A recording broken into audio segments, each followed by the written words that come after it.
Tha asigi mangada lamdam asida thengnakhiba len yaoba akanba nonglei nungshit aduna maram oiraga Moirang Assembly Constituency Atek Akai Thoklaba yumsing ngasidagi Semjin Sajinba Houragani haina asigi MLA Thongam Shanti na phongdorakli laibak thiba thongdok aduna awaba taraba fubala gram panchayat amasung ngangkhalawai gram panchayat ki yumsing yengshinba chatpada MLA Thongam Shanti na wafam asi phongdokladuna hai Chief Minister Thongam Shanti pautak matung ina awaba taraba ibung singda pinaba relief ki polam sing thorang tawba hore nonglei nungshit marakta tarakhiba lena hohankhiba jingle sing hayengdagi yenthokpa horakani laibak thiba thongdok aduna thokankhiba amang ata sing adugi survey shu loisilakle lengak asi luchingliba Chief Minister Thongam Shanti miyam gi ihul khangna thabak tawrakani haibagi thajaba thambiranga miyam puning hanthabigado relief material yenthokpa asigi saruk ama oina disaster relief camp te leiriba singe waliba mompak amasung phayupna chingba seu pinaba thorang tawba loire hainasu mahang maka chana phongdokhe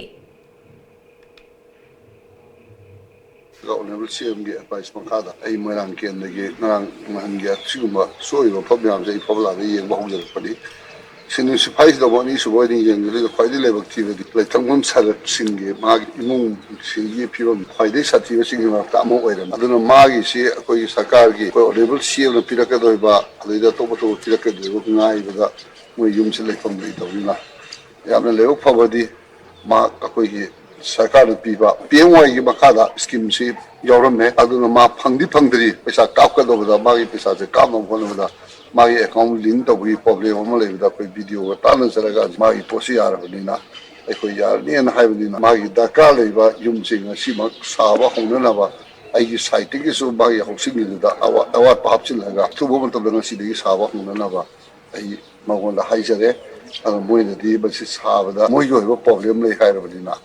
ai mi tharaga topa ko yi worker sina mai yum chang si di saba hona na ba ko ko le zara ni ha do ai na me am khanan je Nonglei nungshit aduna mayum hundokhibadagi awaba mayoknaribi sunusiphaidagi laithangbam ongbi Bijapati Kobi nupi amana hai laibak thiba thongdok adu thokpa matamda mahaki mapuroibaga ingkolda thabak shuduna lei nonglei nungshit lakpadagi mahaki mapuroiba macha singal loinana imung manungda changduna lekhe mahaksu imung changlaknaba yumgi mangon jawrakpada akanba nungshit aduna yum adu puna fuktuna paikibane yumfom aduda yenglubada mahaki mapuroiba amasung macha sing adu yumgi atek akai sing aduna nanduna leirongkhe leijaba thongna pumba puthoktuna mafam adudagi thoraklaga yumthangnabagi yumda chensiduna lekhe Moirang asigi MLA Thongam Shanti na haktingnana laktuna yum sabiragani haina thajaba piram asemak apenba poi hainasu mahang makha takhi